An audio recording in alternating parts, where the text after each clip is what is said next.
Olha, Vingadores Ultimato não foi só um filme, né? Foi um verdadeiro fenômeno. Pensa bem, foi o ponto alto, o clímax de uma saga com mais de 20 filmes, construída ao longo de uma década inteira. A grande questão é, como eles conseguiram essa proeza?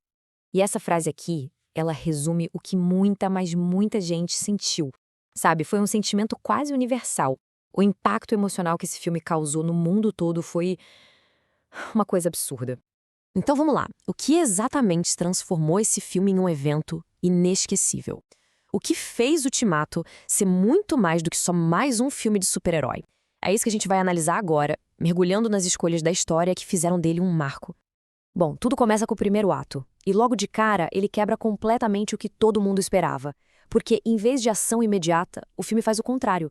Ele joga a gente de cabeça no peso, na dor do fracasso que ficou de Guerra Infinita. Cara, os primeiros minutos são uma aula de como subverter expectativas. Pensa só, os Vingadores encontram Thanos, o Thor, ele vai pela cabeça, corrige o erro dele e nada. O problema não é resolvido. E aí, do nada, a tela corta pra 5 anos depois. O cinema inteiro ficou em silêncio, todo mundo ficou atônito. E aqui que tá a grande sacada, a genialidade da coisa. Por quase uma hora inteira, Ultimato simplesmente deixa de ser um filme de ação. Ele vira um drama, sabe? Um drama humano sobre como lidar com o luto, com o fracasso. E isso mostra uma coisa muito poderosa, que até os maiores heróis do universo podem ser completamente quebrados pela perda. Aí o filme mostra pra gente como cada um lidou com esse trauma. E cada um foi para um lado, né? O Tony se refugiou na família, encontrou um novo propósito ali. O Steve foi liderar grupos de apoio, tentando ajudar os outros. A Viúva Negra, coitada, tentando manter o que sobrou do mundo funcionando. Enquanto o Thor e o Gavião Arqueiro, bom, eles se perderam completamente na dor. Essa humanização toda foi o que preparou o terreno para a virada que a gente ia ver. E aí, quando tudo parecia perdido, a gente entra no segundo ato. A esperança que a gente achava que estava morta e enterrada, de repente ressurge. Como? Com a volta do Homem-Formiga que ninguém esperava. E ele traz uma ideia, assim, uma ideia completamente maluca, mas que talvez fosse possível. O plano é isso aí, uma loucura total, um assalto no tempo. A ideia era voltar ao passado, pegar as joias do infinito antes do Thanos e desfazer o estalo. Era aquela uma chance em 14 milhões que o Doutor Estranho falou, lembra? Era a única chance que eles tinham. Só que essa viagem no tempo não era só sobre a missão, né? Foi muito mais que isso. Foi, na verdade, uma grande carta de amor aos 10 primeiros anos do MCU. Uma oportunidade de revisitar momentos, filmes, personagens. Foi uma baita celebração para quem acompanhou tudo desde o começo.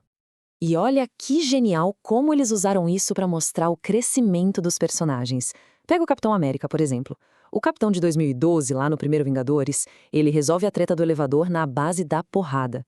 Já o nosso Capitão, o de 2023, muito mais experiente, mais sábio, ele resolve a mesmíssima situação só sussurrando Hail Hydra. Ele usa a cabeça, a estratégia, em vez dos punhos. E o Tony Stark? A mesma coisa. Ele ganha a chance de fechar a maior ferida da vida dele. Aquele encontro com o pai não é só para pegar o Tesseract, claro que não. É sobre ele finalmente conseguir curar um trauma que o perseguiu a vida inteira. É um momento de paz que ele nunca teve. Mas nem tudo é celebração. A viagem tem um preço muito alto. A joia da alma, ela exige um sacrifício. Uma alma por uma alma. E aí a gente tem uma das cenas mais pesadas, mais trágicas do filme todo. O sacrifício da Viúva Negra. Isso adiciona um peso irreparável à missão deles. E chegamos ao terceiro ato, o momento em que todas as pontas se unem, tudo converge para o que é, sem exagero, uma das batalhas mais épicas da história do cinema. E o plano dá certo. Eles conseguem. Todo mundo volta. Mas a alegria dura tipo um segundo. Porque é uma versão do Thanos do passado, mais jovem, mais brutal, sem nenhum conflito, chega para acabar com tudo. A guerra vem até eles, e ali começa a batalha final pelo destino do universo. A gente vê a trindade original, Homem de Ferro, Thor e Capitão América, dando tudo de si, mas o Thanos é implacável. Ele simplesmente destrói o escudo do Capitão, e naquele momento, com o escudo quebrado, parece que já era, acabou. Mas aí, mesmo sozinho, todo machucado, o Steve Rogers se levanta. E então, acontece. Aquele momento, o momento que fez todo mundo no cinema gritar. O Mjolnir começa a tremer, mas ele não vai para a mão do Thor. Ele voa direto para a mão do Capitão América. confirmando o que a gente já suspeitava há muito tempo. Ele sempre foi digno. Mesmo com o poder de Thor, o capitão ainda está em desvantagem. E é aí que ele ouve uma voz familiar no comunicador, à sua esquerda. Os portais se abrem. E um por um, todos eles retornam. No meio daquele caos todo, da batalha, tem um momento-chave. Uma troca de olhares entre o Tony Stark e o Doutor Estranho. O Estranho só levanta um dedo. E o Tony entende. É aquele futuro, a única chance de vitória. E ele sabe o que precisa ser feito. O sacrifício final. O Thanos, todo arrogante, pega a manopla e fala: "Eu sou inevitável." Ele estala os dedos e nada. As joias não estão mais lá. Elas estão na mão do Tony.